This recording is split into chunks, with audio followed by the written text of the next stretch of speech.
विश्व हिंदू परिषद के प्रांत संगठन मंत्री विजय प्रताप का हुआ गोंडा में आगमन। गोंडा के संपूर्णानंद अपेक्षागृह टाउन हॉल में आयोजित कार्यक्रम के उपरांत एक प्रेस वार्ता की गई, जिसमें विश्व हिंदू परिषद के कार्यशैली व उनकी उपलब्धियां जन जन तक पहुंचाने की बात की गई। आइए सुनाते हैं क्या कुछ कहा विश्व हिंदू परिषद प्रांत संगठन मंत्री विजय प्रताप ने। जी सर, शुरू करिए। आज आपका गोंडा आगमन हुआ है, क्या प्रायोजन? अभी विशेष रूप से प्रायोजन यह है कि विश्व हिंदू परिषद का ये षष्ठी पूर्ति वर्ष है। षष्ठी पूर्ति वर्ष इन द सेंस कि विश्व हिंदू परिषद के 60 वर्ष पूर्ण हो रहे हैं। इन 60 वर्षों की विश्व हिंदू परिषद की जो यात्रा है, उसके संदर्भ में विश्व हिंदू परिषद पूरे देश भर में स्थापना दिवस के कार्यक्रम आयोजित कर रहा है। यह कार्यक्रम पिछले 24 तारीख से 1 तारीख तक लगातार चल रहे हैं।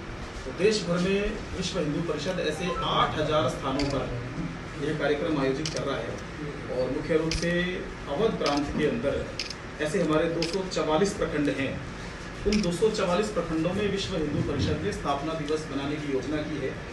हम इस स्थापना दिवस के अवसर पर हमारा लक्ष्य है कि विश्व हिंदू परिषद गांव-गांव तक कैसे पहुंचेगा और गांव-गांव तक पहुंचने के लिए हिंदू समाज के अंदर देश के प्रति राष्ट्रीयता का भाव, हिंदू समाज के अंदर देशभक्ति का भाव, हिंदुत्व की लहर समाज में कैसे जागृत होगी, उसके लिए विश्व हिंदू परिषद ने इस बार अपना लक्ष्य बनाया है। सामान्यतः विश्व हिंदू परिषद शहरी क्षेत्रों में तो काम अच्छा करता ही है। शहरी क्षेत्र में हमारे कार्यकर्ता ठीक से काम में लगे हैं। ग्रामीण क्षेत्र में भी विश्व हिंदू परिषद काम कर रहा है। जैसे देश भर में 3 लाख से ज्यादा आयोजित कर रहा है। यह कार्यक्रम पिछले 24 तारीख से 1 तारीख तक लगातार चल रहे हैं। तो देश भर में विश्व हिंदू परिषद ऐसे 8000 स्थानों पर यह कार्यक्रम आयोजित कर रहा है और मुख्य रूप से अवध प्रांत के अंदर ऐसे हमारे 244 प्रखंड हैं। उन 244 प्रखंडों में विश्व हिंदू परिषद ने स्थापना दिवस बनाने की योजना की है। हम इस स्थापना दिवस के अवसर पर हमारा लक्ष्य है कि विश्व हिंदू परिषद गांव-गांव तक कैसे पहुंचेगा और गांव-गांव तक पहुंचने के लिए हिंदू समाज के अंदर देश के प्रति राष्ट्रीयता का भाव, हिंदू समाज के अंदर देशभक्ति का भाव, हिंदुत्व की लहर समाज में कैसे जागृत होगी, उसके लिए विश्व हिंदू परिषद ने इस बार अपना लक्ष्य बनाया है। सामान्यतः विश्व हिंदू परिषद शहरी क्षेत्रों में तो काम अच्छा करता ही है। शहरी क्षेत्र में हमारे कार्यकर्ता ठीक से काम में लगे हैं।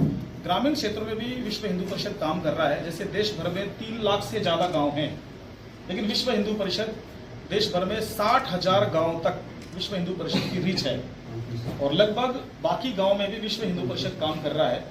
उन खंडों में, यानी अभी तक हम प्रखंड स्तर पर हमारी योजना है, अभी हमने धीरे धीरे खंड स्तर पर जाने की योजना बनाई है और खंडों में विश्व हिंदू परिषद का काम कैसे खड़ा होगा आगे की रचना में, उसके लिए प्रयासरत हैं।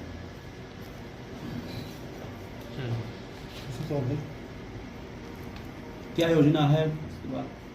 आज यहाँ विश्व हिंदू परिषद का स्थापना दिवस है। स्थापना दिवस के अवसर पर हमारे गोंडा नगर के कार्यकर्ताओं ने इस गोंडा प्रखंड में बहुत अच्छी तैयारी की है। कार्यकर्ता बड़े मनोयोग के साथ आज यहाँ लगे हुए हैं।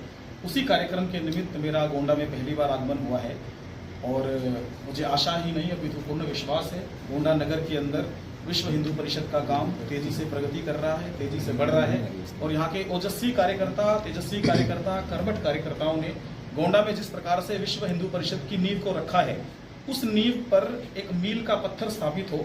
ये नींव आगे चलकर किसी बड़े साम्राज्य के रूप में हिंदुत्व की लहर को लेकर स्थापित हो।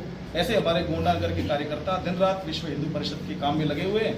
ऐसी मेरा आशा हुई नहीं अपितु पूर्ण विश्वास है कि गोंडा नगर के अंदर, गोंडा जिले के अंदर हम विश्व हिंदू परिषद को हर नगर तक स्थापित करने में पूर्ण मनोयोग के साथ काम करेंगे और कार्यकर्ताओं में हिंदुत्व की लहर कैसे खड़ी होगी, हिंदू समाज कैसे खड़ा होगा, उसके लिए प्रयत्न करेंगे। अभी जो हिंदू समाज के अंदर जिस प्रकार से जन जागरण हुआ है, हिंदू समाज के अंदर जो जागृति आई है, जो देशभक्ति का भाव अभी तेजी से बढ़ा है, निश्चित रूप से ये देश के लिए, समाज के लिए एक अग्रणी भूमिका में काम करेगा और आप सभी इसके सहयोगी बनेंगे। आप सभी हमारे इस काम में सहयोग करेंगे, मेरा ऐसा आप सभी से निवेदन और प्रार्थना है।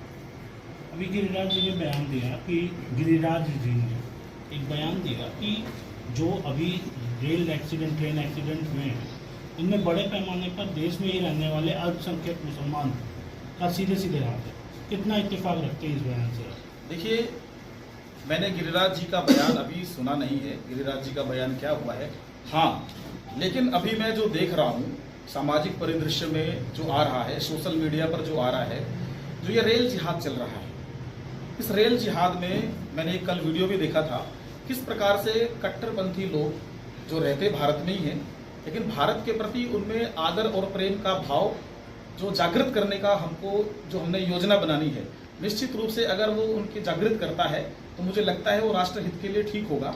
और जो लोग रेल जिहाद के माध्यम से देश को नुकसान पहुंचाने का प्रयत्न कर रहे हैं, अगर वो ऐसा काम कर रहे हैं तो मुझे लगता है कि सरकार को इसके खिलाफ सख्त कदम उठाना चाहिए और ऐसे लोगों को चिन्हित करना चाहिए जो भारत में रहकर रेल जिहाद फैला रहे हैं, और जो उसके दोषी हैं उनको कड़ी से कड़ी सजा देनी चाहिए। देश में रहने वाले कितने प्रतिशत मुसलमान आपके हिसाब से इस रेल जिहाद का हिस्सा हैं? देखिए, ऐसा मेरे पास कोई आंकड़ा तो है नहीं। देखिए, देश में मुस्लिम समाज रहता है, लेकिन मुस्लिम समाज में सभी कट्टर जिहाद फैलाकर रेल जिहाद फैला रहे होंगे ऐसा मेरा अनुमान नहीं है।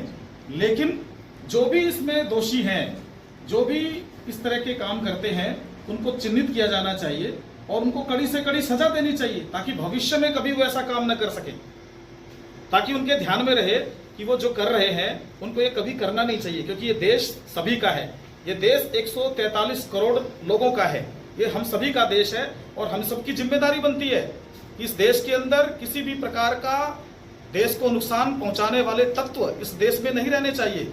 और जिनको लगता है कि हम इस देश का खाएंगे और पाकिस्तान का गाएंगे, मुझे लगता है उनको इस देश से तुरंत बाहर करना चाहिए। योगी जी ने बयान दिया था कटोरे बटोरे वाला, कितना सही मानते हैं कि बयान देना पड़ रहा है मुख्यमंत्री को? देखिए, ये राजनीतिक परिदृश्य का बयान है, ये माननीय मुख्यमंत्री जी का स्वयं का बयान है, लेकिन इसका जो अर्थ है, निश्चित रूप से अगर हिंदू समाज एक होगा और हिंदू समाज को एक रहना भी पड़ेगा। आने वाले दिनों में जिस प्रकार का वातावरण देश के अंदर चल रहा है, आने वाले दिनों में जिस प्रकार के लोग देश के अंदर कट्टरपंथी का भाव जागृत कर रहे हैं, तो निश्चित रूप से हिंदू समाज को एक होना पड़ेगा। और अगर वो बटेंगे तो निश्चित रूप से देश में ऐसी स्थिति उत्पन्न होगी। इसलिए हिंदू समाज को एक होकर के ऐसी राष्ट्र विरोधी शक्तियों के खिलाफ खड़ा होना होगा।